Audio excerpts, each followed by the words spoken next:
কোনো লড়াইয়ে, যে কোনো রাজনৈতিক প্রকল্পে, যে কোনো তাজদিদের প্রক্রিয়ায় সঠিক পলিসি থাকা, সঠিক স্ট্র্যাটেজি থাকা এবং শত্রুকে সঠিকভাবে চিহ্নিত করা অত্যন্ত গুরুত্বপূর্ণ। এটা ছাড়া কখনো আপনি সফল হতে পারবেন না। এটা জজবা দিয়ে করলে হবে না, এটা আবেগ দিয়ে করলে হবে না, এটা উইশফুল থিঙ্কিং দিয়ে করলে হবে না, অথবা হিকমার নামে সুবিধাবাদের মাধ্যমে এটা করলে হবে না। কালকে যদি বনি ইসরায়েল মসজিদ আল আকসা ধ্বংস করে দেয়, কালকে যদি তারা ওখানে থার্ড টেম্পল বানানো শুরু করে, তাদের তৃতীয় মন্দির বানানো শুরু করে, কে কি করবে বলেন? গাজায় একটা হসপিটাল আছে খান ইউনুসে একটা অ্যাম্বুলেন্স আসছে, অ্যাম্বুলেন্স থেকে একটা বাচ্চা নামছে, 10-11 বছর বয়স, ওর কাছে একটা ব্যাকপ্যাক, ওখান থেকে রক্ত পড়তেছে। আল জাজিরা সাংবাদিক জিজ্ঞেস করছে যে এখানে তোমার এখানে রক্ত পড়তেছে কেন, তোমার ব্যাগে কি? বলছে আমার ভাই।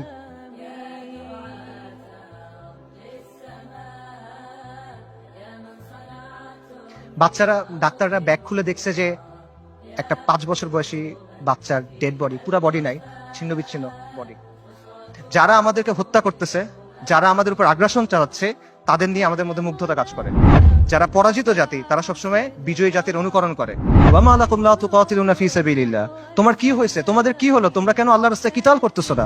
আল্লাহ সুবহানাহু ওয়া তাআলা বলেন ওয়াকাতিলুহুম হাত্তা লা তাকুনা ফিতনা, ওর সাথে কিতাল করো যতক্ষণ পর্যন্ত ফিতনা দূরীভূত না হয়। এটা স্পষ্ট। আল-কুদস উমর রাদিয়াল্লাহু আনহুর সময় কিভাবে ফাতা হয়েছে, আল-কুদস সালাহউদ্দিন আইয়ুবীর সময় কিভাবে ফাতা হয়েছে, এগুলোতে মানে জটিলতার কিছু নাই, এটা স্পষ্ট উত্তর। কিন্তু এই উত্তরটা আমরা নিতে পারতেছি না। ইসরায়েলকে সবচেয়ে বেশি সামরিক সমর্থন কে দেয়? আমেরিকা। আসমান থেকে ফেরেশতা নেমে এসে আপনার জন্য জিহাদের দরজা খুলে দিবে না। আল্লাহ, আপনি আমাদের কাছ থেকে নেন, যতক্ষণ পর্যন্ত আপনি খুশি না হন আপনি আমাদের কাছ থেকে নেন, আমরা প্রস্তুত আছি।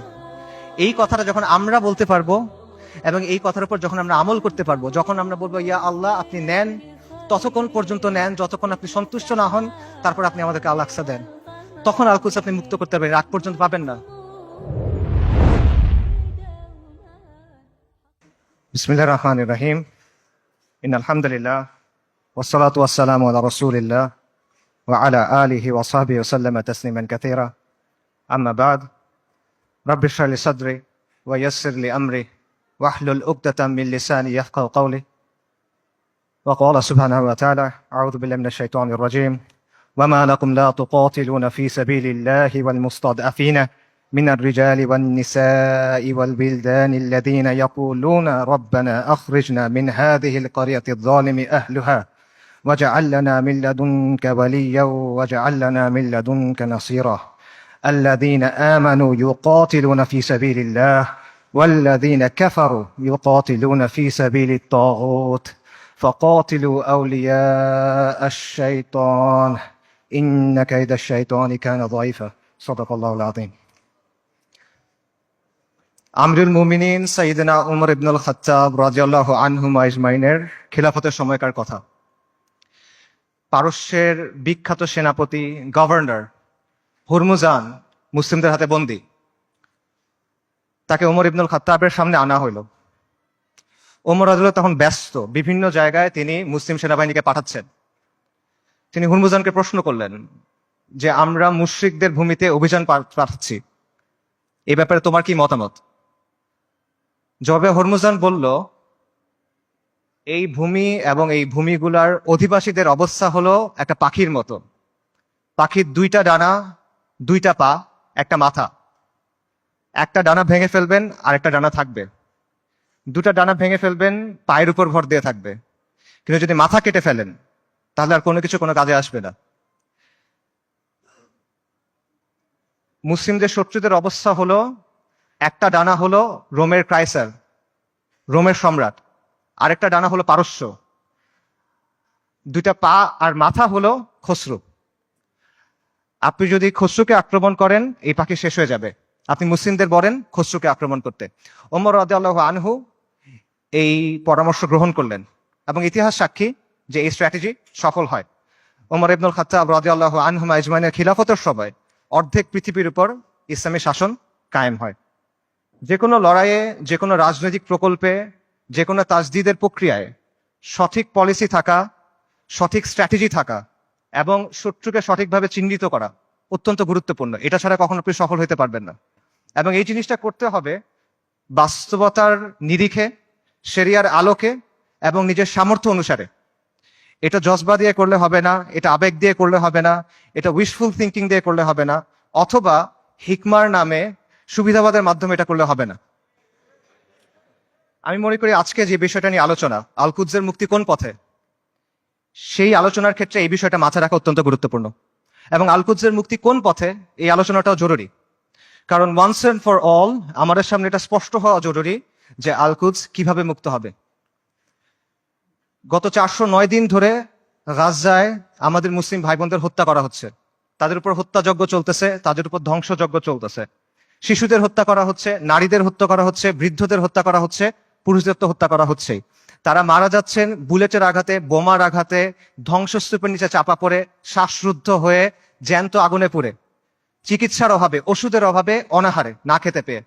বাসা বাড়ি থেকে শুরু করে হসপিটাল, ইউনিভার্সিটি, রিফিউজি ক্যাম্প, কোনো কিছু বাকি নাই। ইহুদিরা সব জায়গায় হামলা করতেছে। আমেরিকা, পৃথিবীর top medical journal the Landsat সেটা বলছে যে গাজায় প্রায় 2 লক্ষ মানুষ মারা গেছে, কিন্তু এই সংখ্যাটা নিশ্চিত করা যাচ্ছে না, কারণ লাশগুলো ধ্বংসস্তূপের নিচে চাপা পড়ে আছে। এবং এটা পুরো পৃথিবীর কাছে স্পষ্ট যে ইহুদিরা এখানে একটা গণহত্যা চালাচ্ছে, এথনিক ক্লেন্সিং করতেছে, জাতিগত নিধন এবং জেনোসাইড চালাচ্ছে তারা। খোদ ICJ, international court of justice, তারা বলছে গাজায় যেটা হচ্ছে এটা গণহত্যা হিসেবে কোয়ালিফাই করতে পারে। এন্ড ইয়েট কেউ কিছু করে নাই। এটা সবার চোখের সামনে হচ্ছে, এটা কোনো পাথরের নিচে হচ্ছে না, কোনো গর্তের ভিতরে হচ্ছে না, কোনো অন্ধকার কোনায় হচ্ছে না। এটাকে বলা হচ্ছে the world's most televised genocide.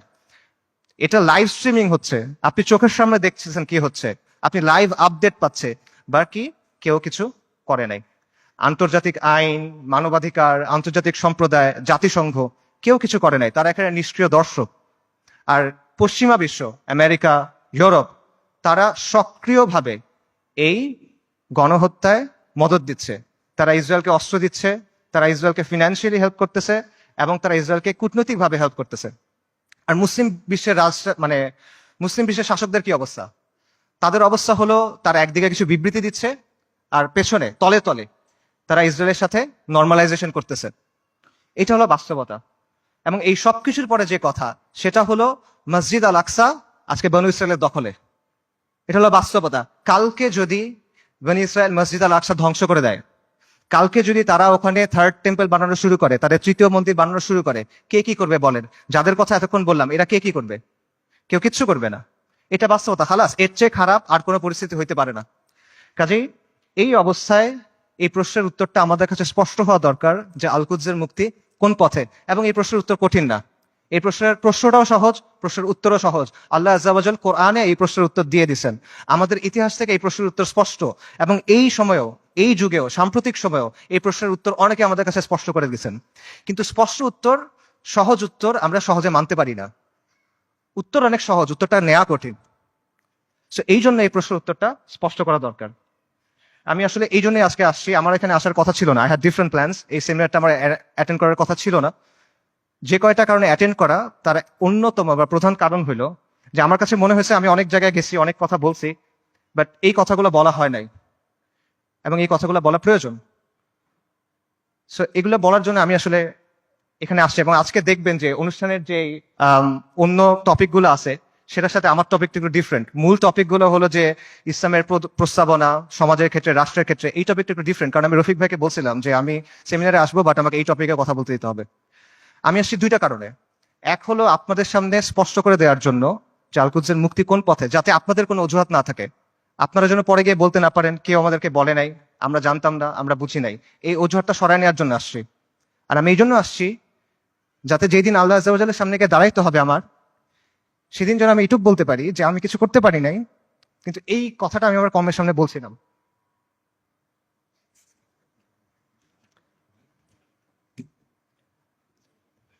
আল কুদসের মুক্তি কোন পথে, এই আলোচনাটা ঢুকার আগে কয়েকটা বিষয় একটু ক্লিয়ার করা দরকার।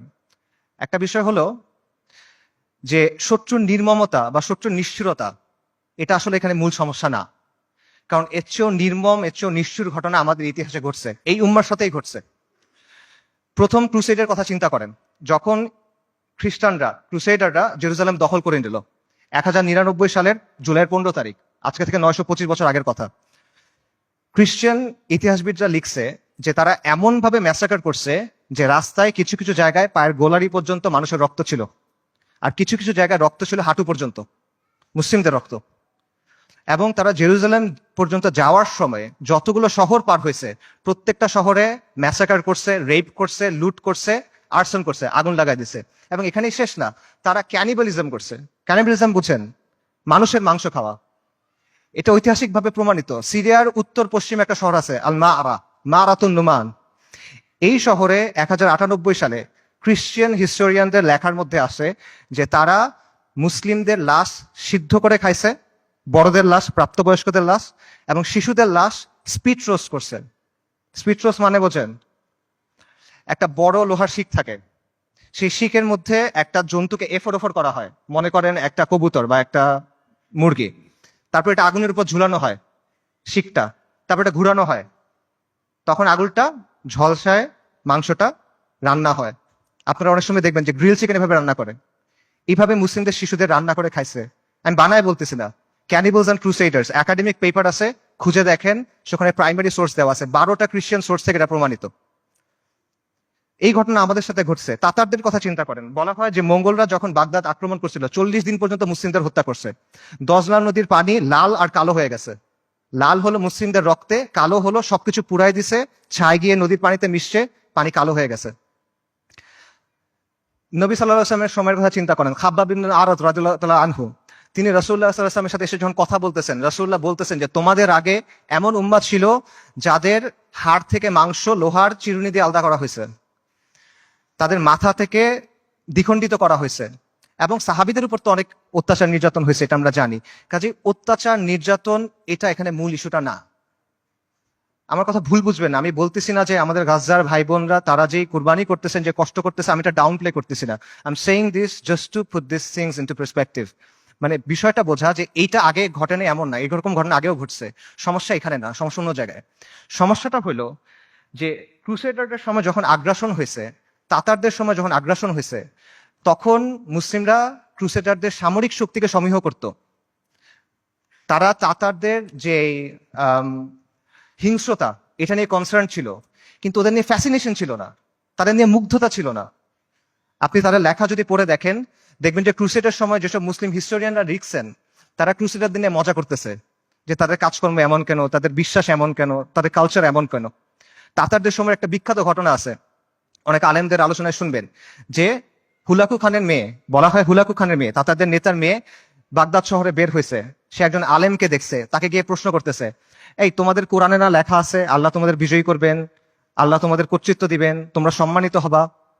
আর এটা কোরআন তো ভুল, কারণ আমরা তোমাদের উপরে কর্তৃত্ব করতেছি, তোমরা আমাদের অধীনস্থ। তখন সেই আলেম বলছেন যে রাখাল যখন ভেড়া নিয়ে যায় তখন সাথে কিছু কুকুর নিয়ে যায়, গার্ড ডগস। কেন নেয়? কারণ ভেড়া যখন পাল থেকে বের হয়ে যায় তখন কুকুর ছেড়ে দিতে হয়, কুকুরের ধাওয়া খেয়ে ভেড়াগুলো আবার পালে ফেরত আসে। তোমরা তাতাররা হলো এই কুকুর। আল্লাহ তোমাদেরকে পাঠাইছেন কারণ আমরা দিন থেকে সরে গেছি। তোমাদের ধাওয়া খেয়ে আমরা দিনের দিকে যখন ফিরবো, তখন যিনি তোমাদের ছাড়ছেন তিনি তোমাদের আবার বেঁধে ফেলবেন। সুবহানাল্লাহ। আন্ডারস্ট্যান্ডিংটা খুব ক্লিয়ার। তাদের মধ্যে অনুশোচনা ছিল, দুঃখ ছিল, কিন্তু কোনো কনফিউশন ছিল না, শত্রুকে নিয়ে মুগ্ধতা ছিল না। তারা এটা ক্লিয়ার ছিল যে আমরা দিন থেকে সরছি, এই জন্য আজকে আমাদের এই অবস্থা, আমাদের দিনে ফেরত আসতে হবে। কিন্তু আমাদের আজকের কি অবস্থা? আমাদের অবস্থাটা কমপ্লিটলি ডিফারেন্ট। যারা আমাদেরকে হত্যা করতেছে, যারা আমাদের উপর আগ্রাসন চালাচ্ছে, তাদের নিয়ে আমাদের মধ্যে মুগ্ধতা কাজ করে, তাদের নিয়ে আমাদের মধ্যে ফ্যাসিনেশন কাজ করে। এবং আমরা মনে করি যে আমরা আরো বেশি করে কুফারের মতো হইতে হবে, আমাদের কুফারের অনুকরণ করতে হবে, তাহলে মনে হয় আমরা জিততে পারবো, তাহলে মনে হয় আমাদের দুরবস্থা যাবে। এবং আমরা মনে করি যে কুফারের যে তন্ত্রমন্ত্র আছে, কুফারের যে বাদ মতবাদ আছে, এগুলোর মাধ্যমে মনে হয় দিনের খেদমত হবে। আমরা এটা চিন্তা করতেছি। এগুলো কেন হচ্ছে? কারণ শত্রুর দিন নিয়ে আমাদের মধ্যে মুগ্ধতা আছে, আর আমাদের দিন নিয়ে আমাদের মধ্যে আছে হীনম্মন্যতা। ইবনু খালদুন একটা কথা বলছেন যে the vanquish always imitates the victor. যারা পরাজিত জাতি তারা সবসময় বিজয়ী জাতির অনুকরণ করে। এক্স্যাক্টলি সেম জিনিসটা এখানে হচ্ছে। ক্রুসেডের সময়, মঙ্গলদের আগ্রাসনের সময় আমরা সামরিক এবং রাজনৈতিকভাবে পরাজিত ছিলাম, কিন্তু আদর্শিকভাবে পরাজিত ছিলাম না। এখন আমরা সামরিক রাজনৈতিকভাবে পরাজিত, আমরা আদর্শিকভাবে পরাজিত, আমরা মনস্তাত্ত্বিকভাবে পরাজিত। এই কারণে সহজ যে উত্তর, সহজ যে সমাধান, এটা আমরা গ্রহণ করতে পারি না। আল কুদসের মুক্তি কোন পথে হবে? আল কুদসের মুক্তি হবে জিহাদের মাধ্যমে, কিতালের মাধ্যমে, তরবারির ধারালো অগ্রভাগ দিয়ে আল কুদস মুক্ত হবে, আর কোনো কিছু দিয়ে হবে না। আল্লাহ আযজা ওয়া জাল কোরআনে বলছেন আল কুদসের জন্য আপনার করণীয় কি?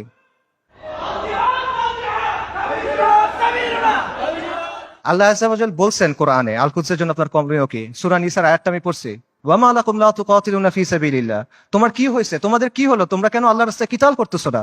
এই জিনিসটা স্পষ্ট। আল্লাহ সুবহানাহু ওয়া তাআলা বলছেন, ওয়া আইদ্দু লাহুম মাসতাতাতুম মিন কুওয়া, তোমরা প্রস্তুত করো তাদের সে জিহাদের জন্য।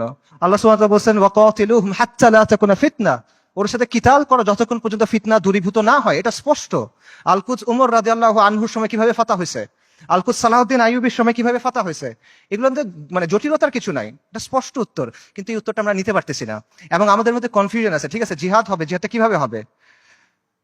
আপনি ফিলিস্তিনে গিয়ে জিহাদ শুরু করবেন নাকি? ওমর রাদিয়াল্লাহু আনহুর সময় কি ফিলিস্তিনে জিহাদ শুরু হয়েছিল, নাকি ফিলিস্তিনে গিয়ে জিহাদ শেষ হয়েছিল? সালাহউদ্দিন আল আইয়ুবীর সময় জিহাদ কি ফিলিস্তিনের দরজায় শুরু হয়েছিল, না জিহাদ ফিলিস্তিনের ভেতরে গিয়ে শেষ হয়েছিল? এই প্রশ্নগুলোর উত্তর সোজা।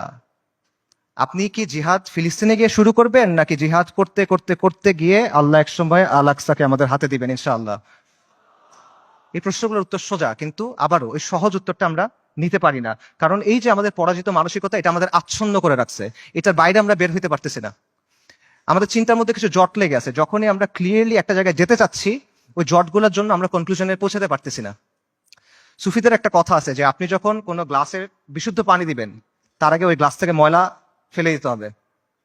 সো আপনি যদি ঠিক অ্যান্সারটা দিবেন, তার আগে ভুল অ্যান্সারটা সরাই নিতে হবে। এই জন্য আমি মূল অ্যান্সারে যাচ্ছি, তার আগে অল্প কিছু বিষয় কভার করি। আমাদের মাথায় কিছু জট লেগে আছে, সেই জটগুলো ক্লিয়ার করার চেষ্টা করি। প্রথম যে জটটা খুলতে হবে সেটা হলো, আল কুদসের ইস্যুর নিয়মতান্ত্রিক কোনো সমাধান নাই, এটার কোনো অনুমোদিত সমাধান নাই, এটার কোনো বৈধ সমাধান নাই। বর্তমান বিশ্ব ব্যবস্থার অধীনে যতগুলো নিয়মতান্ত্রিক পথ আছে, যতগুলো বৈধ পথ আছে, যতগুলো অনুমোদিত পথ আছে, এগুলো কোনোটা দিয়ে ফিলিস্তিন মুক্ত হবে না। আর যেই পথে ফিলিস্তিন মুক্ত হবে, আল কুদস মুক্ত হবে, এটা কোনোদিনও এই বিশ্ব ব্যবস্থায় বৈধ পথ হবে না। এটা কখনো তারা মেনে নিবে না। এটা সবসময় তাদের চোখে অপরাধ থাকবে, এটা সবসময় তাদের চোখে অবৈধ থাকবে, এবং এটা সবসময় তাদের চোখে সন্ত্রাস হিসেবে গণ্য হবে। এটা হলো রিয়ালিটি। এটা চিন্তা করেন যে যে জাতিসংঘ আর যে আন্তর্জাতিক আইনের মাধ্যমে ইসরায়েলের প্রতিষ্ঠা হলো, সেই জাতিসংঘ আর সেই আন্তর্জাতিক আইন দিয়ে আপনি কিভাবে আল কুদস মুক্ত করবেন? ইসরায়েল রাষ্ট্র প্রতিষ্ঠিত হয়েছে কিভাবে?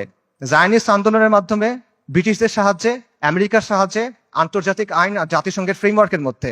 এই বিশ্ব ব্যবস্থা, এটা ইসরায়েলকে জন্ম দিছে, এবং এই বিশ্ব ব্যবস্থা ইসরায়েলকে টিকায় রাখছে। তাহলে এই বিশ্ব ব্যবস্থার অধীনে যতগুলো সম্ভাব্য সমাধান আছে, কোনোটা দিয়ে আপনি ইসরায়েলকে সরাইতে পারবেন না। সম্ভাব্য সমাধান কি বলেন? One state solution, two state solution. একটা রাষ্ট্র হবে, ইহুদি রাষ্ট্র, সেখানে সবাই থাকবে, অথবা একটা ইহুদি রাষ্ট্র, একটা ফিলিস্তিনি রাষ্ট্র।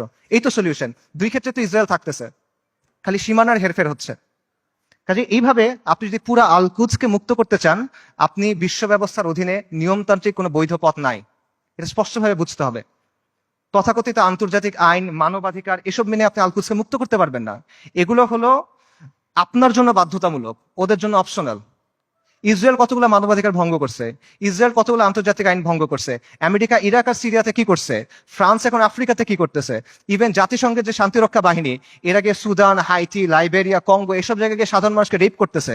এগুলো মানবাধিকার লঙ্ঘন না? আন্তর্জাতিক আইনের ভঙ্গ হয় না এখানে? কার কি হয়েছে? কিচ্ছু হয় নাই। এটা ওরা বানাবে, আপনি মানবেন? এটা ওরা মানার জন্য না। আপনি এগুলো বিশ্বাস করে বসে আছেন, লাভ নাই। এগুলো হলো, এগুলো দিয়ে ওরা আপনার হাত দুই পেছনে বেঁধে রাখবে, তারপর ইসরায়েল এসে আপনাকে জবাহ করবে। এরা আমাদেরকে নারী অধিকারের কথা বলবে, শিশু অধিকারের কথা বলবে, মানবাধিকারের কথা বলবে, পর্দার সমালোচনা করবে, নিকাবের সমালোচনা করবে, শরিয়ার সমালোচনা করবে। তারপর আমাদের বইয়ের মধ্যে এলজিবিটি ঢুকাবে। কিন্তু যখন লিটারেলি হাজার হাজার নারী, শিশু, বৃদ্ধ মারা যাচ্ছে, জেনোসাইড হচ্ছে, এথনিক ক্লেন্সিং হচ্ছে, তখন এরা এসে কি বলবে? Israel has the right to defend itself, we must condemn Hamas. এই তো অবস্থা। এটা হলো আন্তর্জাতিক আইন এবং মানবাধিকারের অবস্থা। আমেরিকাতে একজন বিখ্যাত দায়ী ছিলেন, মালিকা শাহবাজ, ম্যালকম এক্স, এই নামে চিনবেন অনেকে। ওনার একটা কথা আছে, খুব বিখ্যাত কথা, এবং আমি মনে করি এই কথাটা আমাদের সবার বোঝা উচিত। উনি বলছেন, we want freedom by any means necessary, we want justice by any means necessary, we will strike at injustice by any means necessary. অর্থাৎ মুক্তির জন্য, মর্যাদার জন্য, সম্মানের জন্য, অন্যায় বন্ধ করার জন্য যা যা করা প্রয়োজন তা সবই করতে হবে। সহজ। ম্যালকম এক্স আফ্রিকান আমেরিকান ছিলেন, পশ্চিমা বিশ্বের বাস্তবতা উনি খুব কাছ থেকে দেখছেন, এবং ওনার মধ্যে হীনমন্যতা ছিল না, জাতে ওঠার টেন্ডেন্সি ছিল না। ওনার এই চিন্তা ছিল না যে আমার কৈফিয়ত দিতে হবে, তাই উনি সহজ কথাটা সহজে বলে দিয়েছেন। তো এই কথাটা আপনারা বুঝতে হবে। যদি আপনি মুক্তি চান, যদি আপনি মাথা উঁচু করে বাঁচতে চান, তাহলে you have to get it by any means necessary. এটা মাথার মধ্যে গেঁথে নেন, এটা মনের মধ্যে খোদাই করে নেন যে আন্তর্জাতিক আইন, জাতিসংঘ, মানবাধিকার এগুলা মেনে কিয়ামত পর্যন্ত আপনি আল আকসাকে মুক্ত করতে পারবেন না। এটা অনেকে বুঝবেন, ঠিক আছে, জাতিসংঘ দিয়ে আল আকসা মুক্ত হবে না, তাহলে মুক্ত হবে কিভাবে? অনেকগুলো মুসলিম দেশ আছে, এই মুসলিম দেশগুলোকে আমাদের সামাজিক অর্থনৈতিকভাবে শক্তিশালী করতে হবে, সামরিকভাবে শক্তিশালী করতে হবে, তাহলে মনে হয় কোনো এক সময় আলকুদস মুক্ত হয়ে যাবে। না, এভাবেও হবে না। এরকম রাষ্ট্র যেগুলো আছে গত 1 বছরে তারা কি করছে বলেন? এরকম কিছু রাষ্ট্রের নাম বলেন। ইউএই, কাতার, সৌদি আরেবিয়া, তুরস্ক, এরা এই রাস্তাতেই আছে, তাই না? আচ্ছা, তারা কি করছে বলেন? সর্বপ্রথম যে রাষ্ট্র ইসরায়েলের সাথে নর্মালাইজেশন করছে, প্রথম যে রাষ্ট্রগুলো করছে তার মধ্যে একটা হলো ইউএই। ইসরায়েলকে সবচেয়ে বেশি অস্ত্র সাপ্লাই দেয় আমেরিকা। সেই অস্ত্র ইসরায়েলে পৌঁছায় কিভাবে? যে রুটগুলো ব্যবহার হয়ে পৌঁছায় তার একটা হলো কাতারে। গাজায় যে অস্ত্র দিয়ে আপনার ভাই বোনকে হত্যা করা হচ্ছে, সেই অস্ত্র এসে প্রথমে পৌঁছাচ্ছে কাতারে। সৌদি আরব কি করতেছে? একদিকে পেছনে নর্মালাইজেশনের চেষ্টা করতেছে, আরেকদিকে মরুভূমির মধ্যে কনসার্ট হচ্ছে। ইসরায়েলের চ্যানেল 13 একটা প্রতিবেদন আছে, সেখানে বলা হয়েছে যে যখন লোহিত সাগরে ব্লকেট দিল হুথিরা, ইয়েমেনের হুথিরা যখন লোহিত সাগরে ব্লকেট দিল, তখন ইসরায়েলে কার্গো গেছে কিভাবে? দুবাই, জর্ডান এবং সৌদি আরবের মধ্য দিয়ে। আর যারা এগুলোর বিরুদ্ধে কথা বলার মতো মানুষ, সেই হকপন্থী ওলেমায়ে কেরাম, শত শত ওলেমায়ে কেরাম গত 7-8 বছর ধরে তাদের জেলে। আর তুরস্কের কথা আপনি বলবেন, মানে তুরস্কের অনেক রেটরিক আছে, অনেক কথা তুরস্কের বিরুদ্ধে বললে অনেকে মন খারাপ করেন। আমাকে বলেন যে তুরস্কের বাস্তবতা কি? তুরস্ক কি করছে আমাকে বলেন।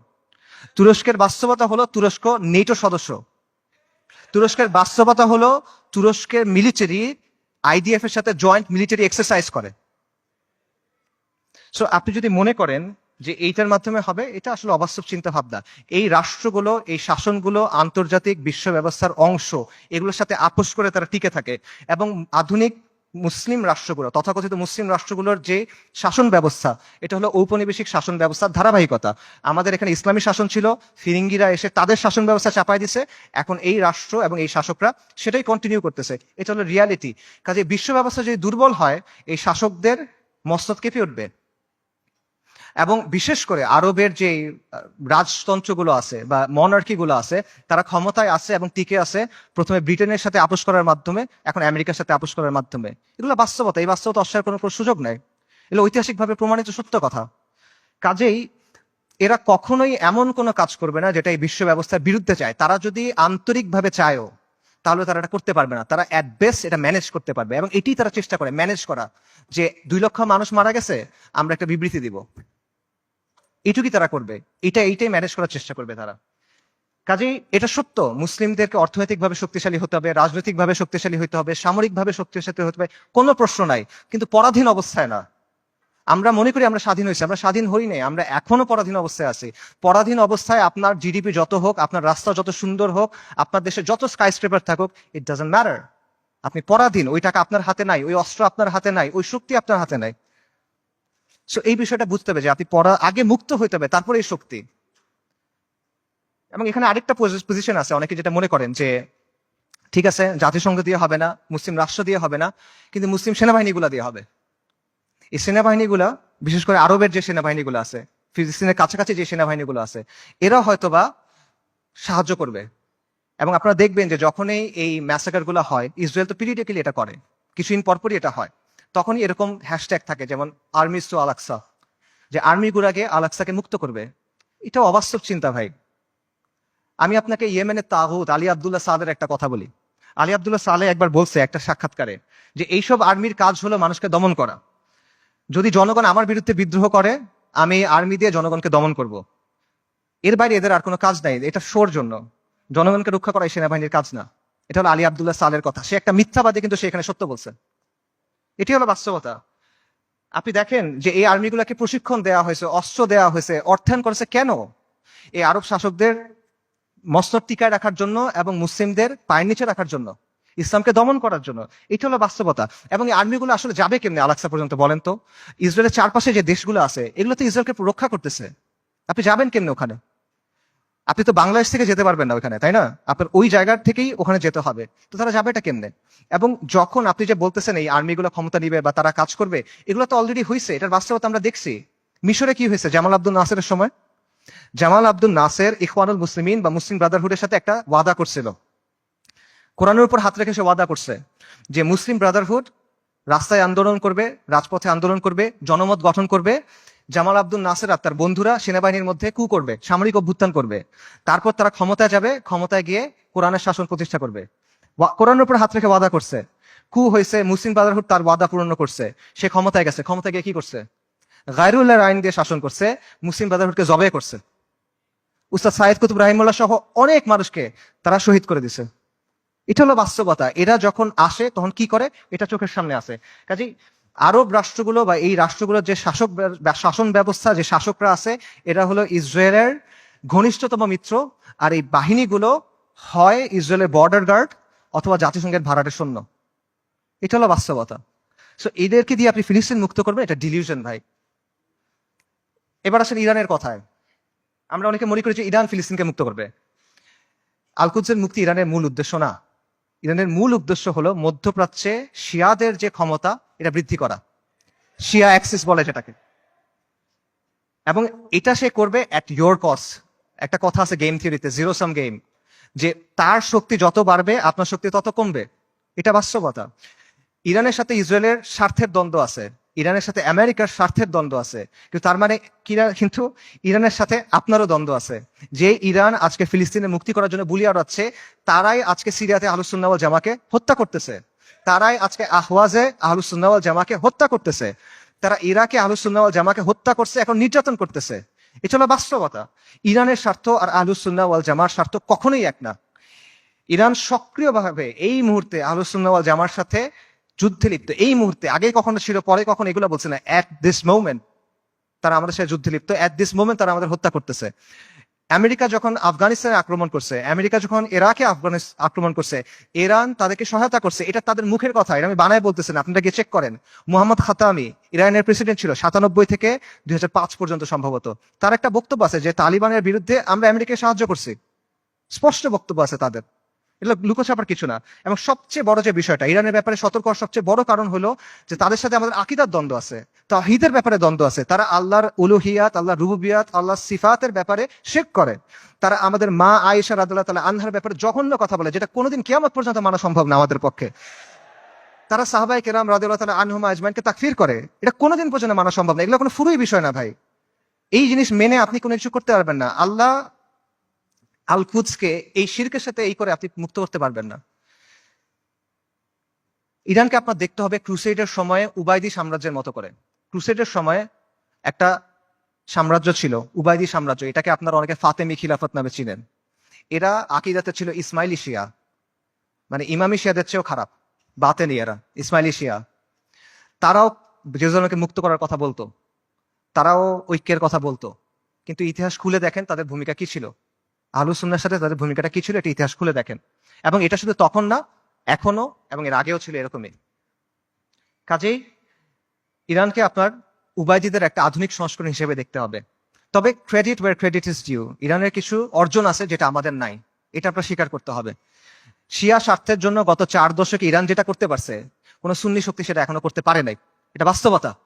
শিয়াদের আছে একটা রাষ্ট্র আছে, তাদের একটা জিওপলিটিক্যাল প্রজেক্ট আছে। মধ্যপ্রাচ্যে আহলুস সুন্নাহর এরকম কোনো কিছু এখনো নাই।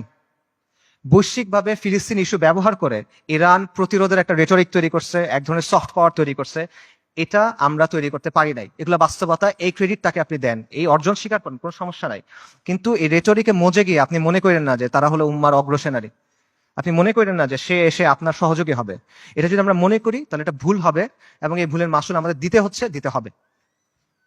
আরেকটা বিষয় মাথায় রাখেন, সেটা হলো আল কুদস পবিত্র, এটা ইসলাম ছাড়া আর কোনো কিছু দিয়ে মুক্ত হবে না। বাংলাদেশে একটা দল আছে জাসদ, জাতীয় সমাজতান্ত্রিক দল। 80-র দশকে এই দলের অনেক মানুষ ফিলিস্তিনে গেছিল লড়াই করতে। আপনারা জানেন কিনা আমি জানি না। মেজর জলিলের নাম শুনছেন, উনি জাসদের সাথে ছিল। ওনার মাধ্যমে অনেকে তখন সেখানে গিয়ে লড়াই করছিল। এই যে ইয়াসির আরাফাতদের যে দল ছিল পিএলও, এটার সাথে তারা ওখানে গিয়ে লড়াই করছিল। এগুলো ডকুমেন্টেড। তো এই জাসদ বা এই পিএলওর হাতে আল্লাহ কখনো আল কুদসের মুক্তি দিবেন না। মূলহিত কমিউনিস্ট সেকুলারিস্ট ন্যাশনালিস্টের হাতে আল্লাহ আল কুদসকে দিবেন না। আল কুদস মানে কি? আল কুদস মানে পবিত্র। পবিত্র জিনিস মানুষ আল্লাহ অপবিত্রদের হাতে দিবেন না, অসম্ভব।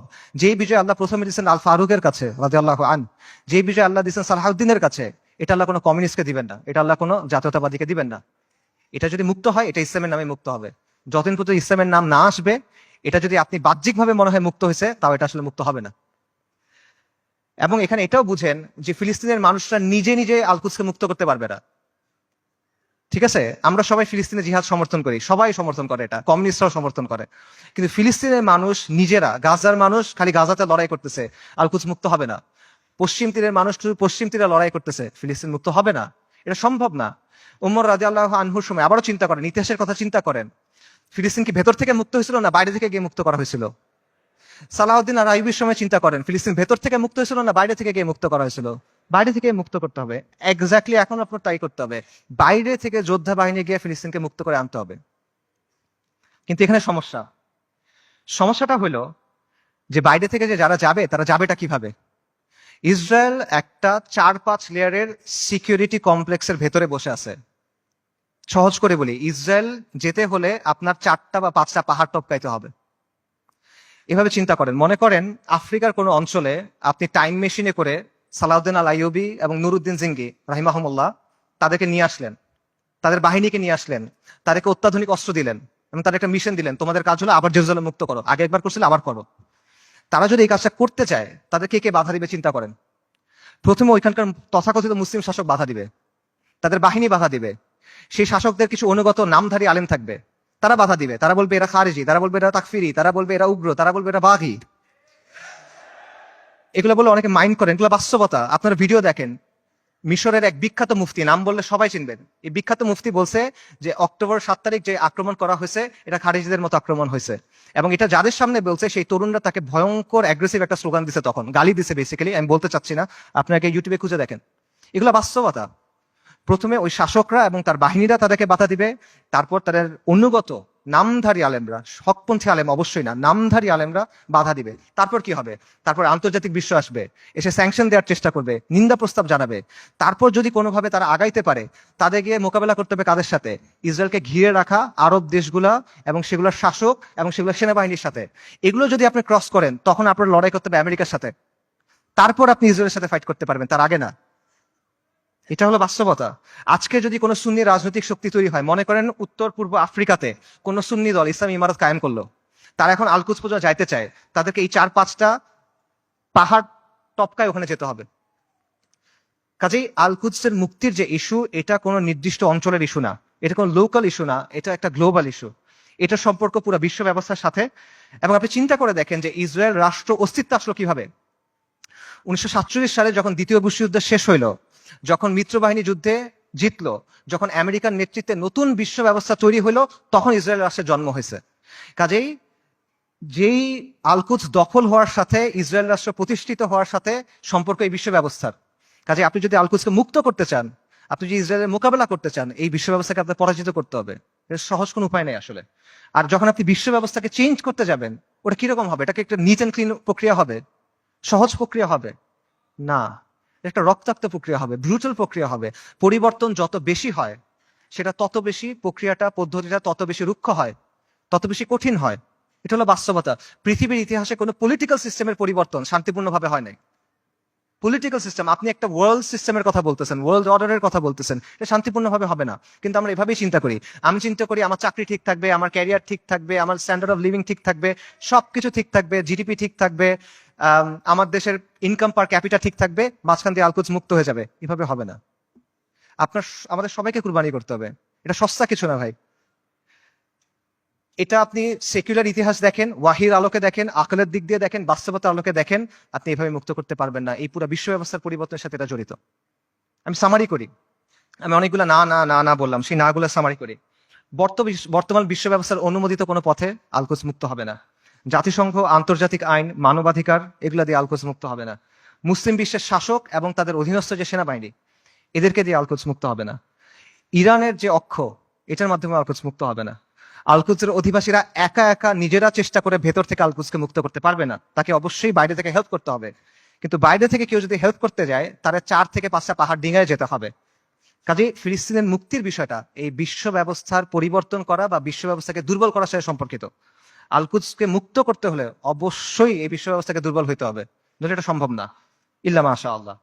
এবং অবধারিত হবে এই ক্ষেত্রে আপনার অরাজকতা, অস্থিতিশীলতা এবং রক্তক্ষয়ী একটা প্রক্রিয়ার মধ্যে যেতে হবে। এগুলো হলো বাস্তবতা।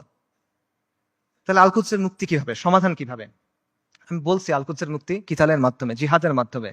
এটা আপনারাও জানতেন অনেকে, আজকে এখানে আসার আগে আপনারা অনেকে এটা মনে করতেন যে হ্যাঁ জিহাদের মাধ্যমে আল কুদস মুক্ত হবে। শুধু আপনারা না, যেই ছেলেটা মদ খায়, যে মেয়েটা বয়ফ্রেন্ড নিয়ে ঘুরে, সেও দেখেন মনে করে যে আল কুদস যুদ্ধের মাধ্যমে মুক্তি হবে। আমেরিকার যে কমিউনিস্টরা আছে, যে এলজিবিটি অ্যাক্টিভিস্টরা আছে, এদের মধ্যে অনেকে মনে করে আল কুদস যুদ্ধ ছাড়া মুক্ত হবে না। আপনারা দেখবেন যে ওদের অনেকে স্লোগান দেয়, from the river to the sea Palestine will be free. তারা এটা বলে, তারা মনে করে 7ই অক্টোবরের অ্যাটাককে তারা প্রশংসা করে, তারা মনে করে এটা হলো ডিকলোনাইজেশন হচ্ছে, ডিকলোনাইজেশন সবচেয়ে ভালো রূপ এটা। তো তার বুঝ আর আপনার বুঝে তফাৎ কি? তফাৎটা হলো যে আপনি মনে করছেন যুদ্ধ দিয়ে মুক্ত হবে, আপনার কাছে উত্তরটা আছে, আপনার কাছে গন্তব্যটা আছে, কিন্তু গন্তব্য পর্যন্ত কিভাবে যাবেন এটা আপনি জানেন না। আপনি একটা অঙ্কের উত্তরটা আপনি মুখস্থ জানেন বা কেউ আপনাকে বলে দিচ্ছে, আপনি এটা লিখছেন, কিন্তু আপনি অঙ্কটা মিলাই আনতে পারতেছেন না। এটা হলো সমস্যাটা। সো এই কথাগুলো এতক্ষণ আমি যেটা বললাম, যে আমি যে বললাম এইভাবে হবে না, এইভাবে হবে না, এইভাবে হবে না, এটা বলার কারণটা হলো ওই চিন্তার জটগুলো খুলে দেওয়া, যাতে করে আপনার চিন্তাটা স্পষ্ট হয়। আল কুদসকে মুক্ত করতে হলে অবশ্যই জিহাদ করতে হবে, এবং এটা একটা উম্মা কেন্দ্রিক প্রচেষ্টা হতে হবে। এটা কোনো নির্দিষ্ট এক জায়গায় করে আপনি করতে পারবেন না। জিহাদটা শুরু ফিলিস্তিনে হবে না, এটা শেষটা ফিলিস্তিনে গিয়ে হবে। ইতিহাসে এভাবেই বারবার হয়েছে। ওমর ইবনুল খাত্তাবের সময় কি হয়েছিল চিন্তা করেন, সালাউদ্দিন আল আইয়ুবের সময় কি হয়েছিল চিন্তা করেন। শুরুটা কখনোই ফিলিস্তিনে হয় নাই, শেষটা ফিলিস্তিনে গিয়ে হয়েছে। এবং এই জন্য প্রথমে মুসলিম মেজরিটি দেশগুলো আছে সেগুলোকে আপনার স্বাধীন করতে হবে, সেকুলার সিস্টেম থেকে বের হয়ে সেখানে ইসলামী শরিয়া আনতে হবে। We must replace this tyrannical puppets with man of God. মুত্তাকিদের দিয়ে ওই জায়গায় ইসলামী শরিয়া আনতে হবে, তা না হলে আপনি মুক্ত করতে পারবেন না। এটা হলো বাস্তবতা। এবং এই পরিবর্তনটা, এটা একটা বৈপ্লবিক পরিবর্তন। এটা ব্যালট বক্স দিয়ে আসবে না, এটা কোনোদিনও ব্যালট বক্সে দিয়ে আসবে না। অনেক চেষ্টা করা হয়েছে, আসবে না। সেটা আফগানিস্তানে যেভাবে আসবে, সব জায়গায় এভাবে আসবে, এটা জরুরি না। স্থান, কাল, পাত্র, প্রেক্ষাপট ভেদে পরিবর্তন আসতে পারে, কিন্তু পরিবর্তনটা বৈপ্লবিক হইতে হবে। এটা আপোষের কোনো পরিবর্তন হইলে হবে না। এবং মূল বিষয়টা সিম্পল, কিছু ভূখণ্ডের উপর আহলুস সুন্নাহ ওয়াল জামাত তামকিন লাগবে, শাসন কর্তৃত্ব লাগবে। তারপর সেই ভূখণ্ডগুলোকে ঘাঁটি হিসেবে ব্যবহার করে আপনাকে সামরিক শক্তি তৈরি করতে হবে। তারপর ধাপে ধাপে জিহাদের মাধ্যমে আল কুদসকে মুক্ত করতে পারবেন। এটা হলো অ্যান্সার। এবং এই তামকিন অর্জনের কাজটা সব মুসলিম ভূখণ্ডে আপনি একসাথে করতে পারবেন না, কারণ সব মুসলিম ভূখণ্ডের অবস্থা এক না। আপনি চিন্তা করেন, বাংলাদেশে ইসলামী ইমারত হওয়া আর সিরিয়াতে ইসলামী ইমারত হওয়া কখনো একরকম না। বাংলাদেশ আর ইসরায়েলের মধ্যে বা আল কুদসের মধ্যে 6টা দেশ আছে: Jordan, Iraq, Iran, Afghanistan, Pakistan এবং মোদির ভারত। আনরিয়েলিস্টিক, আপনি ওখান থেকে কোনো যেতে পারবেন না। কিন্তু সিরিয়ার সাথে ডিরেক্ট বর্ডার আছে। কাজেই এই বাস্তবতা বুঝতে হবে যে কোন জায়গায় ফোকাস করতে হবে, কোন ভাবে কাজ করতে হবে। তবে মূল সমাধান ওই জায়গাতেই, যেটা আমি আবারও বলতেছি, আল কুদসের নিকটবর্তী মুসলিম ভূখণ্ডে তামকিন অর্জন করতে হবে, শাসন কর্তৃত্ব অর্জন করতে হবে। তারপর সেগুলোকে কেন্দ্র হিসেবে ব্যবহার করে সামরিক শক্তি বৃদ্ধি করতে হবে। তারপর ধাপে ধাপে জিহাদের মাধ্যমে আল আকসার দরজায় গিয়ে পৌঁছাতে হবে। এটা আপনাদের অনেকের কাছে মনে হতে পারে যে ফ্যান্টাসি, আপনাদের অনেক কাছে মনে হতে পারে যে এটা অনেক কঠিন একটা সলিউশন, কিন্তু এটাই সবচেয়ে প্র্যাগম্যাটিক সলিউশন। এবং এটার উদাহরণ ইতিহাস থেকে আছে। আমি আবারও বলতেছি, উমর রাদিয়াল্লাহু আনহুর সময় চিন্তা করেন কিভাবে মুসলিমরা আল আকসা মুক্ত করছিল। প্রথমে মদিনার উপরে শাসন কর্তৃত্ব তামকিন, তারপর জাজিরাতুল আরবের উপরে, তারপর সিরিয়ার কিছু অঞ্চলে, তারপর আল আকসায়। সালাউদ্দিন আইয়ুবের সময় কিভাবে হয়েছে, সিরিয়ার কিছু অঞ্চলে, তারপর মিশরে, তারপর আল আকসায়। এভাবেই হয়েছে। এবং আপনি যদি বলেন যে এটা তো ঠিক আছে অনেক আগে হয়েছে, বর্তমান সময়ে এভাবে হবে কিনা, বর্তমান সময়েও হবে। আপনার সামনে উদাহরণ আছে। ইরানের কথা চিন্তা করেন, ইরানের ব্যাপারে আমরা বলছি যে ইরানের মাধ্যমে এটা মুক্তি হবে না, ইরানের স্বার্থ আমাদের স্বার্থ এক না, ইত্যাদি। বাকি গত 1 বছরে কেউ যদি ইসরায়েলের সাথে কিছু লড়াই করে থাকে, 2-1টা গুলিও করে থাকে, এটা কে করছে? ইরানই তো করছে। তো এই যে প্রতিরোধ করার সামর্থ্য, এটা সেটা অর্জন করলো কিভাবে? তারা 3টা বা 4টা জায়গাকে ব্যবহার করে এটা করছে। একটা হলো তেহরান মানে ইরান, একটা হলো লেবাননে হিজবুল্লাহ বা হিজবুল শৈতান, একটা হলো ইয়েমেনে হুথিরা, আর একটা হলো ইরাকে তাদের যে মিলিশিয়াগুলো আছে আল বদর ব্রিগেড। এর মাধ্যমে তো তারা এটা করছে। তো এই শক্তিটা তারা তৈরি করছে কিভাবে? নিয়মতান্ত্রিক ভাবে করছে। আমাদের অনেক ভাই একই সাথে নিয়মতান্ত্রিক পদ্ধতির ফ্যান, আবার তারা ইরানেরও ফ্যান। এই জিনিসটা সায়েন্স আমি এখনো বুঝতে পারি নাই। ইরানের এই ক্ষমতাটা তৈরি হয়েছে কিভাবে? 79-এ একটা বিপ্লবের মাধ্যমে খোমেনি ক্ষমতায় আসছে। তারপর 80-র দশকে তারা লেবাননে গিয়ে IRGC, যেটা ইসলামিক রেভলিউশনারি গার্ড কর্পস, ঠিক আছে, ইরানের যেটা, তারা গিয়ে লেবাননের যে শিয়া ফ্যাকশন গুলো ছিল সেগুলোকে একত্রিত করছে, তাদেরকে প্রশিক্ষণ দিছে, তাদেরকে ট্রেনিং দিছে। এইটা পরবর্তী থেকে হিজবুল্লাহতে পরিণত হয়েছে। এবং হিজবুল্লাহ কি কোনো নিয়মতান্ত্রিক দল? এটা একটা ডেজিগনেটেড টেররিস্ট অর্গানাইজেশন। খুঁজে দেখেন ইয়েমেনে হুথিরা কিভাবে তৈরি হয়েছে। হুথিদেরকে গিয়ে অর্থ দিছে, প্রশিক্ষণ দিছে, অস্ত্র দিছে কারা? ইরান। হুথিরা কি ডেজিগনেটেড টেররিস্ট দল? সো এই বাস্তবতা আপনার চোখের সামনে আছে, এবং এটা কোনোটা কিন্তু নিয়মতান্ত্রিক মাধ্যমে হয় নাই। এরা শক্তির মাধ্যমে ক্ষমতায় আসছে, শক্তির মাধ্যমে জায়গা করে দিছে, এবং নিজেদের পলিটিক্যাল এজেন্ডা দিয়ে তারা করছে। আমি বলতেছি না রাফিদারের মাধ্যমে ফিলিস্তিন মুক্ত হবে, আমি আবারও ক্লিয়ার করতেছি। আমি জাস্ট আপনাদের এক্সাম্পল দিচ্ছি যে কিভাবে বর্তমান সময়েও এই প্রসেস কাজ করে, কিভাবে তামকিন অর্জনের পরে ধাপে ধাপে আপনি শক্তি অর্জন করতে পারবেন এবং এর প্রতিরোধ করার ক্যাপাসিটি অর্জন করতে পারবেন। এবং এটার আরো অনেক উদাহরণ আছে। বিশ্ব ব্যবস্থাকে চ্যালেঞ্জ করে কিউবা টিকে নাই, বিশ্ব ব্যবস্থাকে চ্যালেঞ্জ করে নর্থ কোরিয়া টিকে নাই, ল্যাটিন আমেরিকার বিভিন্ন রেজিম বিভিন্ন সময় টিকে ছিল না। উদাহরণ শিয়ারদের কাছ থেকে নেওয়ার দরকার নাই, আপনি পারস্য বিজেতা উমর ইবনুল খাত্তাবের কাছ থেকে উদাহরণ নেন, আপনি আহলুস সুন্নাহ ওয়াল জামার গর্ব নুরুদ্দিন সিংহি, সালাউদ্দিন আইয়ুবির কাছ থেকে উদাহরণ নেন, সমস্যা নাই তো। তারা সবাই কি করছে দেখেন, যেই কথাটা আমি বলছি তারা সবাই এটাই করছে। তারা প্রথমে একটা জায়গায় তামকিন অর্জন করছেন, শাসন কর্তৃত্ব অর্জন করছেন, তারপর সামরিক শক্তি বৃদ্ধি করছেন, তারপর ধাপে ধাপে আল কুদস পর্যন্ত গেছেন জিহাদ করতে করতে। এটার বাইরে আর কোনো প্র্যাগম্যাটিক সলিউশন নাই। এটাই সবচেয়ে বাস্তবসম্মত পদ্ধতি, এটাই সবচেয়ে টাইম টেস্টেড পদ্ধতি, এটা হিস্টোরিক্যালি প্রুভেন পদ্ধতি, এটা শরিয়া সম্মত পদ্ধতি, এটা আকল সম্মত পদ্ধতি। এটা কঠিন পদ্ধতি, এটা রুক্ষ পদ্ধতি, বিপদ সংকল পদ্ধতি, কোনো ডাউট নাই, এটা সহজ পথ না। কিন্তু সহজ পথ নেওয়ার নাম তো ভাই বাস্তববাদী হওয়া না। বাস্তববাদী হলো যেটা করা প্রয়োজন সেটা করা। আপনি একটা গন্তব্যে যাবেন, একটা সহজ পথ একটা কঠিন পথ, সহজ পথ আপনাকে আরেক জায়গায় নিয়ে যাবে, আপনি ওটা নিলে তো হইলো না। আমরা কিন্তু বাস্তববাদিতার নামে অতীতে অনেক পদ্ধতি গ্রহণ করছি, এখনো করে যাচ্ছি। এগুলো আমাদের কি দিছে ভাই, কি অর্জন দিছে আমাদের বলেন? জিল্লতি ছাড়া আমাদের কি অর্জন দিছে বলেন? এবং দিন থেকে আমরা সরে গেছি। আরো এক্সাম্পল দেখেন, চীনের কথা মনে করেন। চীন যে গ্লোবাল সুপার পাওয়ার হয়েছে কিভাবে হয়েছে ভাই? লিবারাল ডেমোক্রেসি মেনে হয়েছে, মানবাধিকার মেনে হয়েছে।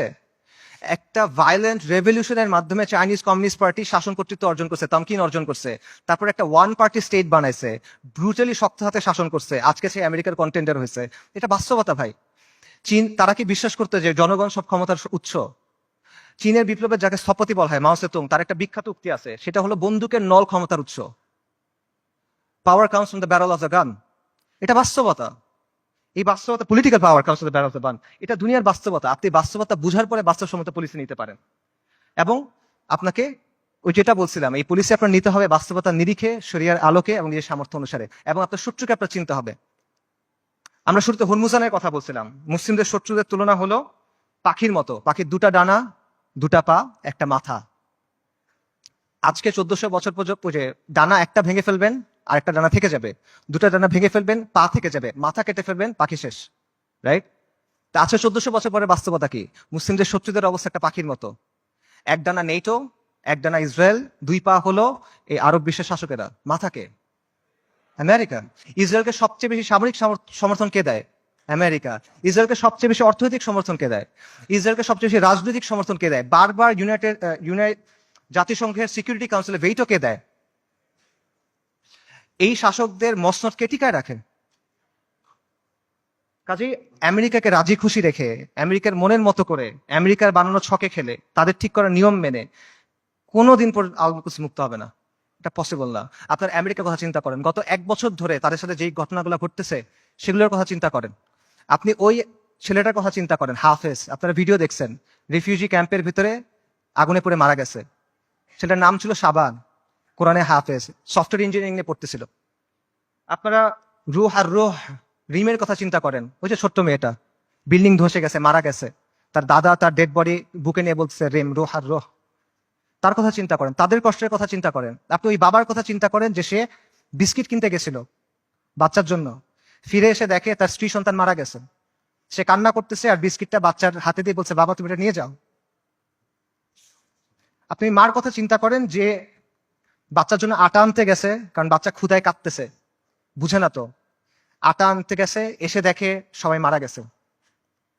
আপনি হিন্দ রাজাবের কথা চিন্তা করেন, 6 বছর বয়সী মেয়ে, ওরা গাজা থেকে পালায় যাওয়ার চেষ্টা করতেছিল 7 জন পুরা ফ্যামিলিতে। ইসরায়েলি ট্যাঙ্ক ওদের ঘিরে ফেলছে, গুলি করছে, সবাই মারা গেছে, ও বেঁচে আছে। তখন রেড ক্রিসেন্টে ফোন করছে, অডিও কলটা ইউটিউবে আছে, আপনারা শুনতে পারবেন। ও বলছে যে আমাকে তোমরা বাঁচাও, আমার খুব ভয় লাগতেছে। ওর সব পাশে সবাই মারা গেছে, বাবা মা সবাই মারা গেছে, 6 বছর বয়সী একটা মেয়ে।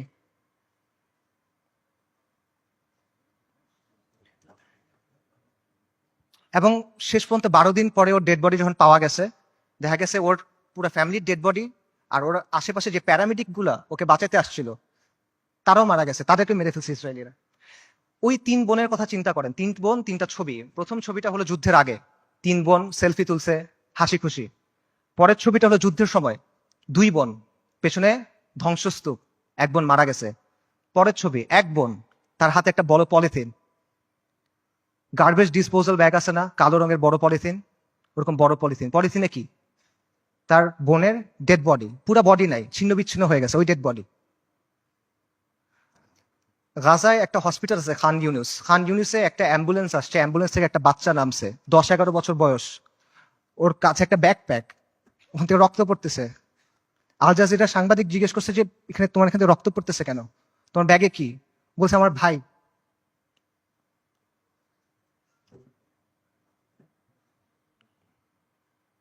বাচ্চারা, ডাক্তাররা ব্যাগ খুলে দেখছে যে একটা 5 বছর বয়সী বাচ্চার ডেড বডি, পুরা বডি নাই, ছিন্ন বিচ্ছিন্ন বডি।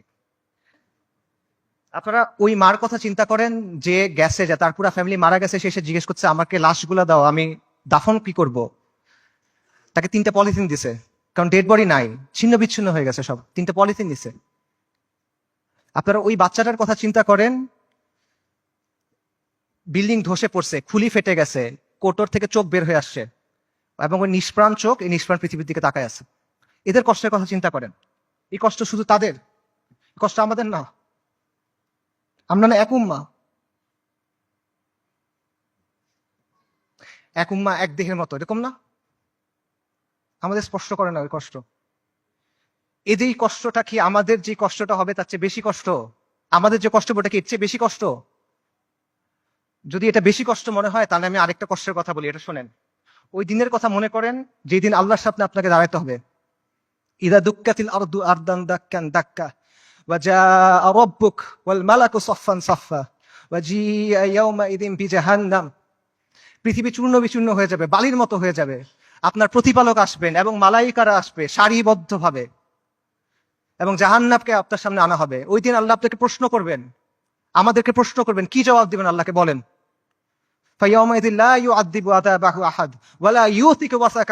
আল্লাহ ওই দিন যেভাবে আযাব দিবেন ওভাবে আর কেউ দেয়া নাই।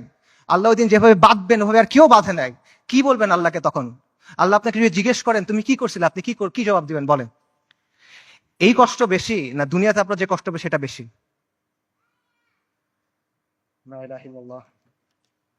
এত কিছুর পরও দেখেন আল কুদসের মানুষ ইমান, ইস্তিকামাত এবং সবরের কি দৃষ্টান্ত স্থাপন করছে। একজন বৃদ্ধা বলতেছে আমাদের জান, মাল, সন্তান সবকিছু আল্লাহর জন্য কুরবান। মৃত্যু যদি আল কুদসের জন্য হয় তাহলে এটা সুন্দর মৃত্যু, ইনশাআল্লাহ কিয়ামত পর্যন্ত আমরা রিবাদ করে যাব।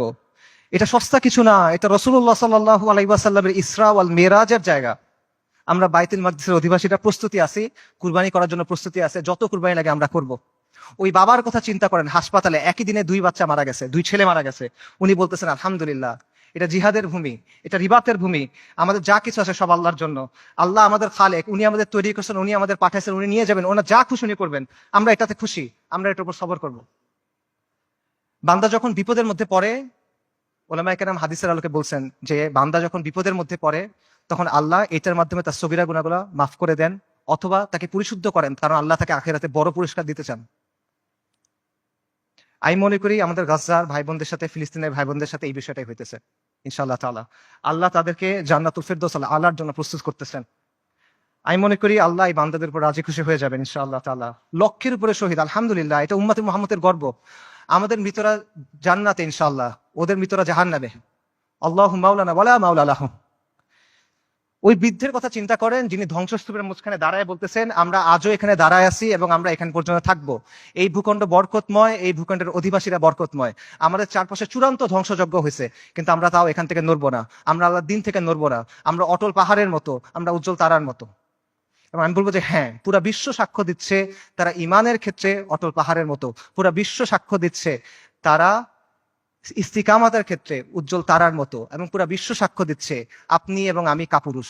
পুরা বিশ্ব সাক্ষ্য দিচ্ছে আপনি আর আমি অক্ষম। পুরা বিশ্ব সাক্ষ্য দিচ্ছে আপনি আর আমি নিষ্ক্রিয়।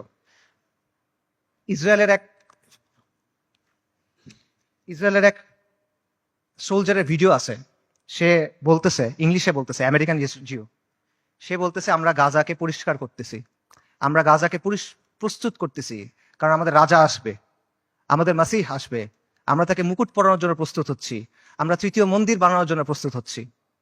তাদের মাসিহকে আল মাসিহ আদ-দাজ্জাল। বনী ইসরাইল মসজিদ আল আকসার সামনে নাচতেছে, উল্লাস করতেছে, স্লোগান দিচ্ছে, তারা বলতেছে মুহাম্মদ মারা গেছে।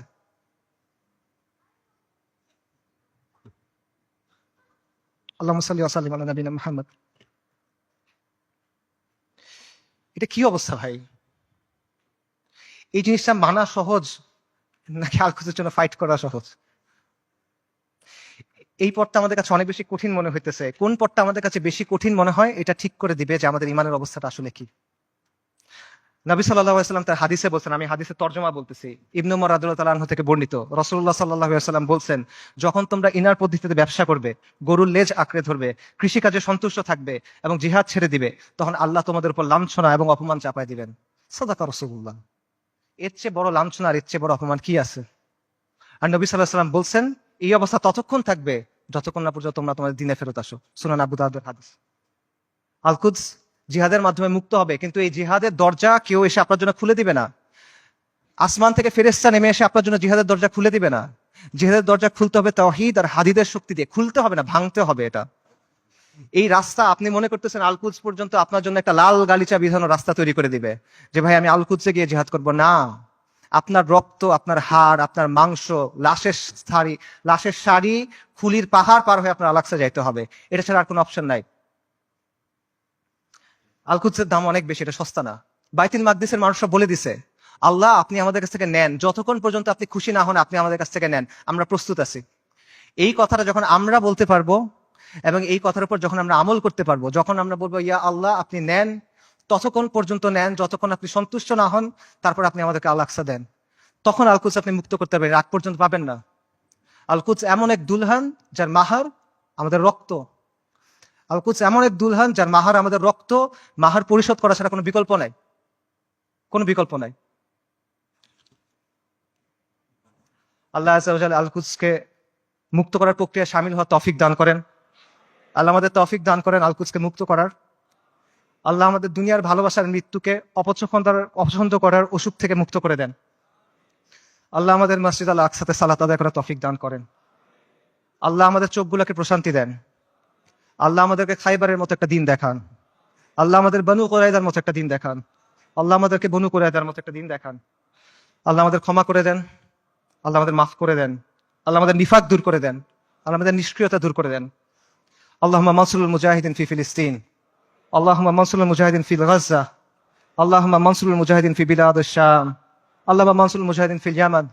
আল্লাহুম্মা মানসুরুল মুজাহিদিন ফিস সোমাল। আল্লাহুম্মা মানসুরুল মুজাহিদিন ফি কুল্লি মাকান। আল্লাহুম্মা রযুকনি শাহাদাতান ফি সাবিলিক। আল্লাহুম্মা রযুকনি শাহাদাতান ফি সাবিলিক। আল্লাহুম্মা ইন্নী আসআলুকা কাতলান ফি সাবিলিক। আল্লাহুম্মা ইন্নী আসআলুকা কাতলান ফি সাবিলিক। আল্লাহুম্মা ফাশহাদ।